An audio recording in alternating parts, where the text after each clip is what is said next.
Hey everyone, welcome back to Tactical Magic. This is Molly Mandelberg, your host, and I have a dear friend of mine and brilliant coach and amazing artist on the line with me here today. If you have been listening to this show for a while, you may remember having Carrie Seid on the show before. The last time we did an episode together, we were cuddled together in her bed around my microphone and had a beautiful conversation. Today, we are not in the same place, but there's magic in store in this episode. So stay tuned. We'll be back in just a sec. It's not just about mastering technology. It's not just about brand or messaging. It's not just about making more money. It's about showing up in a big way so your people can find you. This is about bringing your most wild and authentic self into the hustle and grind. Welcome to Tactical Magic, a business strategies podcast for the warrior goddess entrepreneur. Awesome. So Carrie Seid is a nationally recognized artist who exhibits her work in galleries all over the United States. Carrie received her B.F.A. from the Rhode Island School of Design, aka RISD, her M.F.A. from Cranbrook Academy of Art, where she was a merit scholar. Carrie has taught at numerous universities around the United States, including the School of the Art Institute of Chicago, State University of New York at Buffalo, Niagara County Community College, Daemen College, Arizona State University, and University of Arizona. Her teaching career spawned Creative Catalyst Coaching, her own program designed to help creative people liberate themselves from their limiting beliefs so they can reach their highest goals. Carrie leads live workshops, conducts corporate trainings, and does individual consultations with creative professionals. Welcome to the show, Carrie. Thank you, Molly. Glad to be here. Yeah, so we both what Charlotte Jacobs calls DLOS. We're people who do lots of stuff. And I know that there's a lot of people who listen to this podcast who are in that boat where it's like, you know what? I have a deep passion and like even an expertise in multiple different areas. And I want to bring those forth. And you are a glowing example of how to bring multiple like careers forward simultaneously. So what was it like, first off, getting yourself into the art world? I know you've had a lot of education and then had enough success that you got to teach about art and do that. And you also had a passion for helping people with the creative process side of it. So you went into coaching. So what was the journey of entrepreneurship? What was the journey of sort of getting your hat in the ring, so to speak, as an artist? What was that like for you? Well, it's been a lifelong journey. And I would say that it was really exciting when first I had a concept that I could actually be a fine artist, because I didn't have that in my mind till I was about 28. And then I went to grad school and I had the good fortune to be encouraged by a couple of teachers who not only helped me grab that concept, but also start to pursue it. And so out of a fine art graduate program at Cranbrook, I was picked up by my first gallery in Royal Oak, Michigan. And the gallery's not around anymore, but that was very exciting. However, it was not a career at that point. It was not enough to pay the rent and support myself. So I started teaching right away, which I could do because now I had a master's degree. So that was also fantastic. And I remember the first day I taught, I almost threw up in the bathroom. I was so sick and so nervous because I had no teacher training other than being a student, and watching my teachers. But I became a teacher that day. And that was wonderful because it kept me in a community of artists. It kept me in a community of ideas. And then I quickly learned that my students were also teachers, my teachers. And it was wonderful to enter the art world that way as an educator, because it helped me just continue my education right on throughout my life. So for a long time, I was running these two tracks, which I also always recommend to my creative clients, because many of them are in the arts or they want to be in the arts and they don't know how to support that. So I suggest two tracks, which is, you have the one thing that you do because you love it and you're aspiring to do it all the time. And then you have the other thing you do that supports that one thing. So I was making art, which was making me like this much money. And I was teaching, which was making me like this much money. And they kept kind of going like this slowly, slowly, slowly. When I started out, I had 3 teaching jobs to support my art making practice at 3 different colleges. That was exciting. And eventually I started selling art, and then I started selling more art, and the teaching was like kind of dragging down the art, because I realized that for the money that I was making teaching, which was mostly part-time, if I sold a few more pieces a year, I would exceed my teaching salary. So after almost 20 years teaching, I quit teaching to make art full time. And then I missed it. So I started coaching. Yeah, I was going to say, it sounds like the teaching was like the training ground for the coaching, which I think is really good for a lot of people out there to hear. For me, everything I had done before starting my business was also training for the way I would run my business. I mean, being a bartender for years was such great practice for being a kind of coach or somebody who can listen and facilitate. Yeah. Right. Well, being a teacher, it was really drilled home every year that artists were scared. You know, they were scared of their own ideas. They were scared of having ideas. They were scared of being original. And now that everybody's on their phones and, you know, in such an insulated, isolated kind of life, it's gotten harder and harder, I think, for people to their weird and original ideas. And so I saw a real need for it. And I also saw myself as a student and remembered the times I felt that insecurity and that fear around, you know, trying something new, and certainly got roundly criticized for a lot of my ideas. So I wanted to create a space where I was intervening with people's creative process in a way that was only supportive and not critical, because I saw how demeaning it was and how hard it was for creative people, who are, generally speaking, very sensitive people, to sustain that encouragement, you know, to sustain their own encouragement, their own ability to be motivated when they're constantly being shot down and told, you know, I don't really like it. Why don't you do it this way? So I just stopped getting interested in what was on the wall and getting interested in the person, you know, like why are you afraid of this? Why do you think you can't do something? So there's such a need for people to be just supported. Totally. Yeah. I mean, I was an art student as well. And I remember certain critiques in college that were devastating, that were like, yeah, I've tried something that felt bold and outrageous to me. And because of the aesthetic preference of whoever was in that class or whoever was teaching that class, that it can shoot you down. It can shoot you down, and it stays in there, right? Yeah. It's like becomes this sort of like banner across your brain that just comes back and back and back. And so, you know, we learn as coaches that these are called limiting beliefs. They can be extracted and removed and destroyed and uncreated. Yes. But you know, a lot of people carry them around for 20, 30 years. Or a lifetime. Yeah. Or a lifetime. And it's so sad and so limiting and so prohibitive. So yeah. So what's it like when we get rid of those limiting beliefs? What else is possible? So much is possible. Everything is possible. And that can be overwhelming.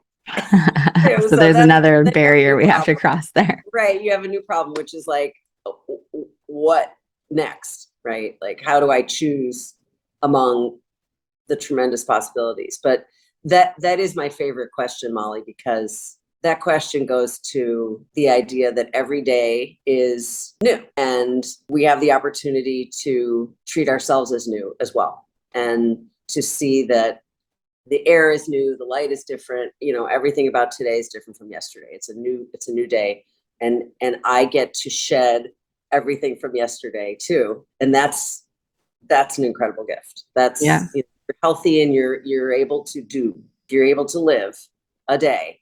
It's a day you can use. And I heard Norman Lear last night on the news. He turned 100 yesterday, and his advice to all of us was use every day.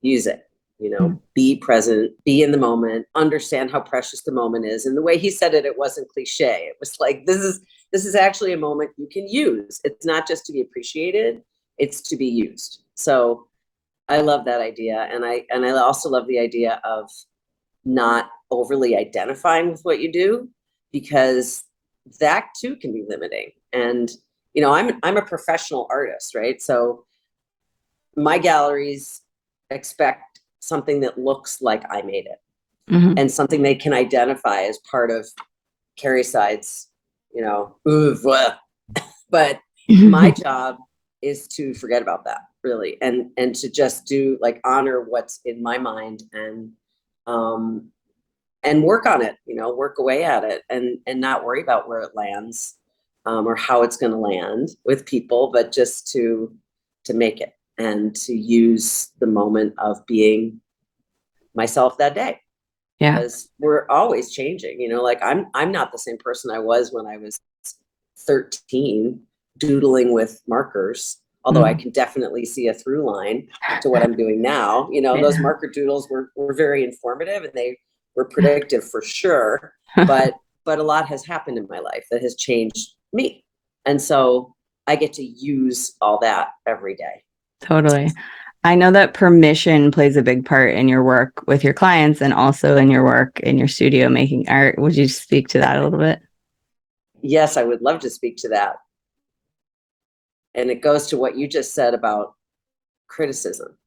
I think permission, self-permission, giving yourself permission to be yourself is what creativity is all about. Mm-hmm. And that it is actually the antidote to those negative voices from outside. Yeah. So like, I get to do this. I get to write these words wrong and bad and imperfect and messy. I get to use these markers in whatever freaky way I want to. Yes, I get to do this, and I get not to do this too. I get to rest. I get to take a nap. I get to watch a movie. I get to go on vacation. I get to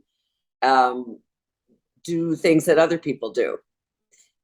Creative people often feel a call to action, like to be in action all the time. And if I know, like, for me, it's a wonderful feeling to make something and know that that day I made that thing. And it kind of leaves breadcrumbs for me that are meaningful. Like, I used my time, right? I have proof that I lived today. I made that thing. There it is. There's my day up on the wall, or on the table, as it were, right now, looking down at a bunch of unmade, half-made stuff. But at the same time, it's important to heed the call to rest, and heed the call to make a good meal, and walk in the woods and go be with friends and be a fully nurtured person. So yeah. So I'm also really into the word nurture, like nurturing this creativity and nurturing your permission. Like, giving myself permission has become to me like a sport, and it's fun to see how I can up the ante on it and be more and more outrageous and audacious with it. Yeah. And that's in life and in the studio.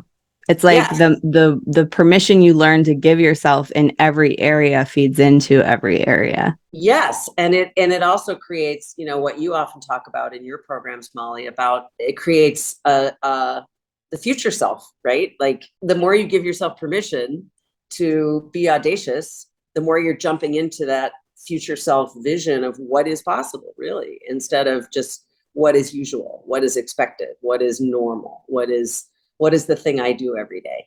And speaking of, doing lots of stuff, yeah, I do lots of stuff, and it's sometimes hard to put structure around that, and because I also run a business and I run a household. So it's like, well, I could spend every day just hacking through a pile of paper that I have to deal with, but then I would miss all the art making part, right? So that's the hardest part, I think, about permission, is just like allowing myself to do what I need to do, but also want to do, and figuring out how all those parts go together. Totally. Giving yourself permission to leave the pile of papers on the table for a few hours and go work around in the studio. Right. And giving myself permission to, I think, with other people too, is a really key thing I'd like to say to anyone listening. Give yourself permission not to take on what other people say to you. Give yourself permission to have your own idea about yourself, because people like to classify us all the time as being this kind of person, that kind of artist, that kind of whatever. And names and labels can be really, really stultifying and demeaning and hard to carry around. So I like to give myself permission to destroy and uncreate how other people see me. Mm-hmm. Yeah. And reinvent yourself at will at any moment. Yeah. Yeah. And I think for the creative process, that's absolutely essential. Yeah, totally. To be able to have that like unified force within yourself that's all like advocating for what's possible instead of what's been. And it's like a muscle, like all of these things are a neural pathway that we're carving out. That's a new way of being for most of us. It's also like a muscle that you're building. I like that you see it like a sport, that the more you practice it in like low key situations, the more you can harness it in like high fast moments, like needing to produce a lot of things or ready to launch something in your coaching business. That permission, that's the muscle that says, yeah, you know what, a nap right now would serve me, and giving yourself that permission. Or, you know what, I'm spending the next 3 hours in here playing around. I just want to say, Carrie and I have done work together. She's also a very dear friend, one of my favorite driveways to park my big ass van in. And I have had many times getting to play in Carrie's art studio, which she has a giant garage she converted into her art studio.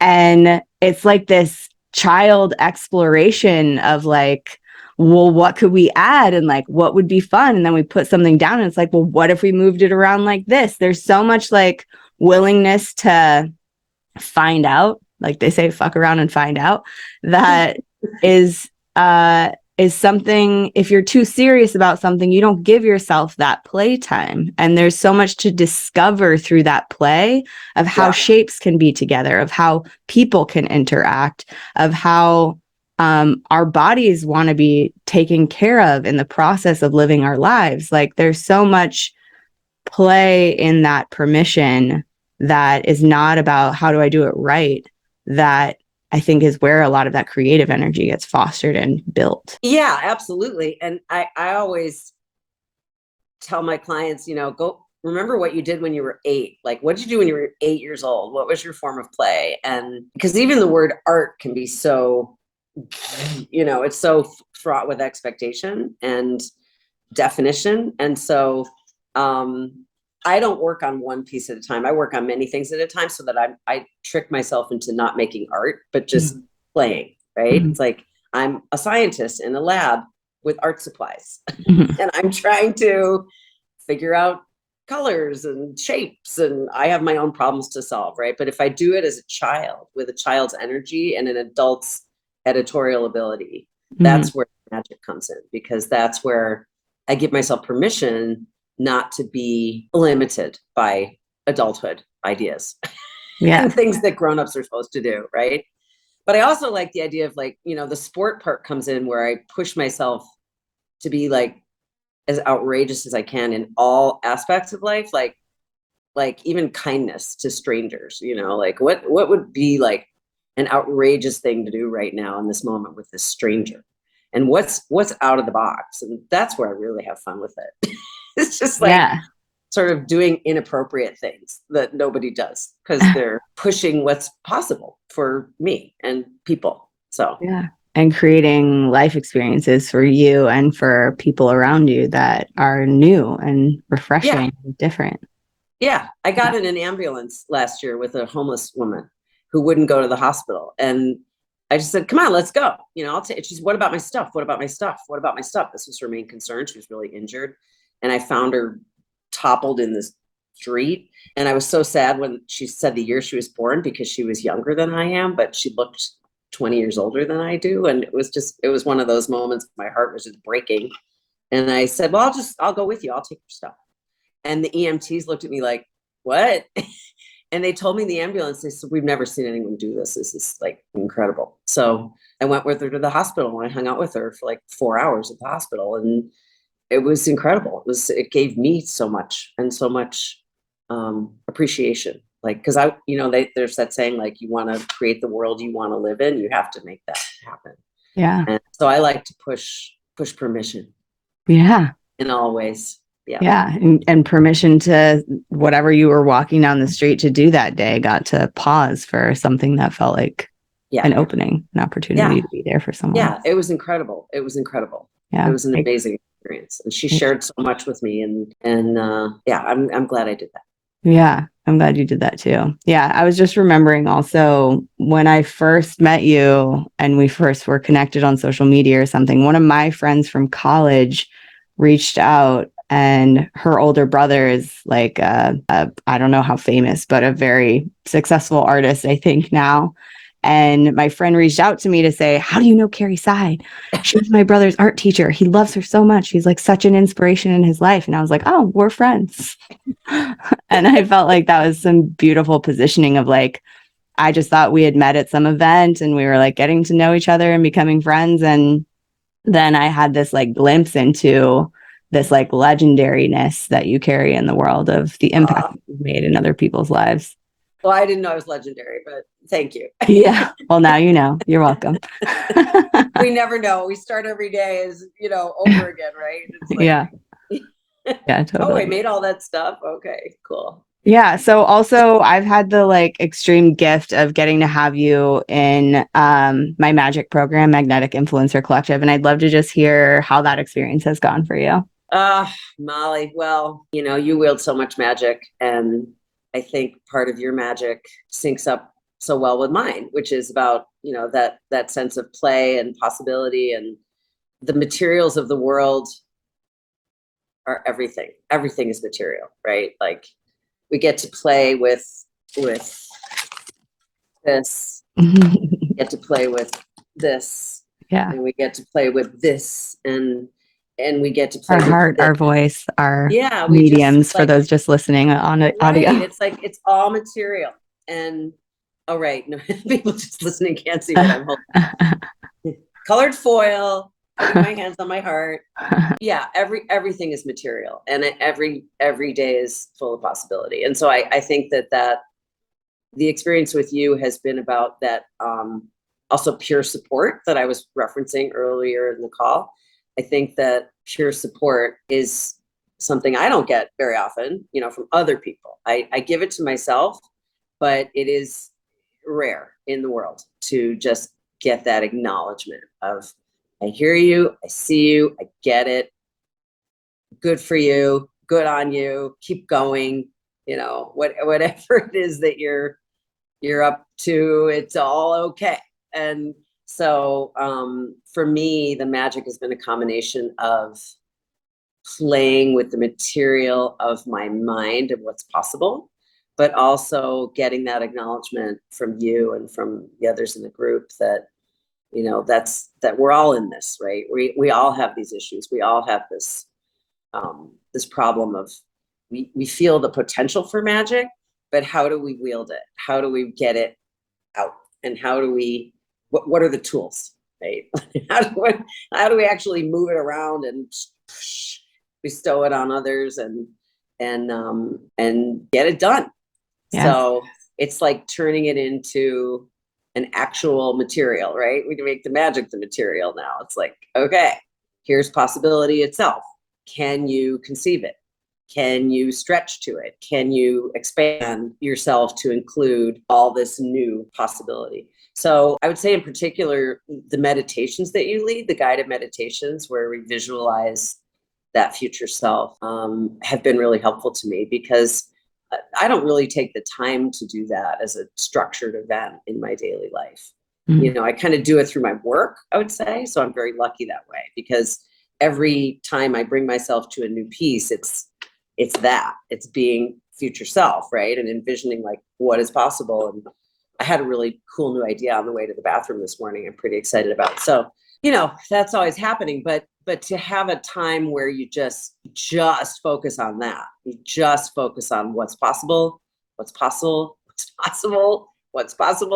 And hey, it becomes less, crazy. I'm using air quotes for the listeners, and more normal, right? It's like, why isn't this just normal? And, we learn in the spiritual world of studying spiritual things that coincidences are not happenstance. Coincidences are signs that things are synergistically aligned, right, with what we want, and that those things happening are sort of visceral, palpable forms of magic that we can identify. That, okay, look, that just happened. I was just thinking about that.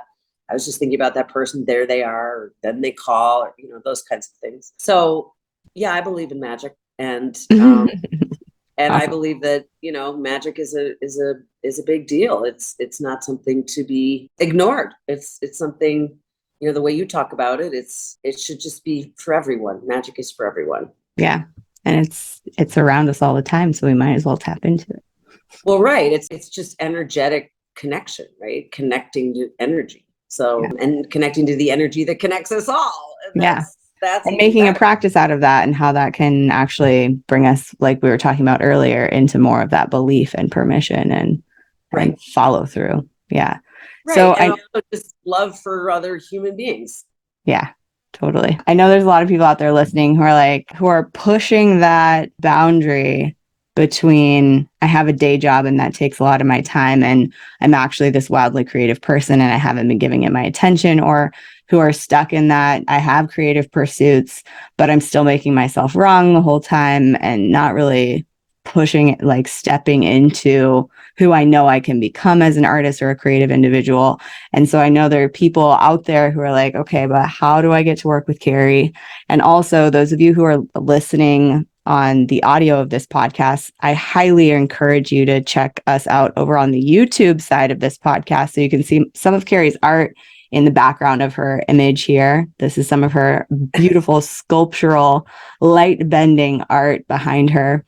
And also, of course, everybody check out the link in the show notes of wherever you're listening to this podcast, and you'll find Carrie's website with more access to how to find her art, which is also on her coaching website, I believe. You can link to it from there. But yeah, how do people get a hold of you? What's the best way for people to get started? Where should people go to get into your world? Well, the best way to get started is with your fingers. Let your fingers do the walking, as we used to say, and just type in carrieseid.com, CarrieSeid.com. If you go to my website, it's really easy to go to the consultations tab and sign yourself up for a free consultation. Awesome. And talk to me, take some action on behalf of the creative voice inside you that wants to be heard. And, if you're feeling like it's time to honor your gifts once and for all, that is possible. There is a way to do that. There are many ways to do that. So yes, I invite you to reach out and get in touch. Absolutely. Awesome. Definitely check that out. Take her up on that free consult before she makes them paid, which as one of her business mentors out there, I might encourage her to do that at some point. So take her up on it soon. Yeah, it's been mentioned. The last question I like to ask people is, already you've shared so much wisdom and beautiful insight on this episode, but are there any last words of wisdom you want to share with people? Last words of wisdom. Just reiterating what I said. Each day is new. So are you. And treat it like the gift that it is. That's why it's called the present, right? So it's a present. And don't forget to love the people in your life. That's really important. Love yourself up, make that a sport as well, because from there comes all good things. And life is just going by really fast. I think we learned from this pandemic that it's possible to learn what we're capable of from a crisis, but we don't need a crisis for that. We don't need a crisis to show us how resilient we are.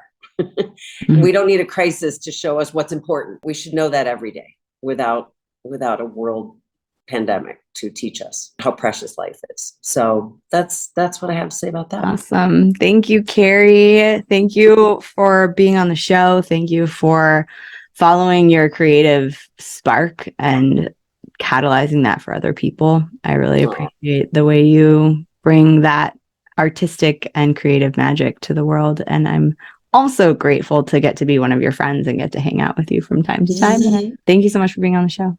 Oh, back at you, Molly. I appreciate you so much every day, and so glad that I met you and you're in my life, because that feels like magic for sure. Yes, indeed. And thank you everyone out there for listening. Definitely go to the show notes and check out carrieseid.com and see if you want to get some of her art on your walls. I have a very small piece in my van that is always the first thing people ask about when they come into the van. And I feel, very blessed to get to showcase a Carrie Seid original wherever I go. And whatever happens, keep asking big questions and taking bold action, because you are here for a reason. Your creativity does matter. You giving yourself permission to play and to nurture yourself is hugely important.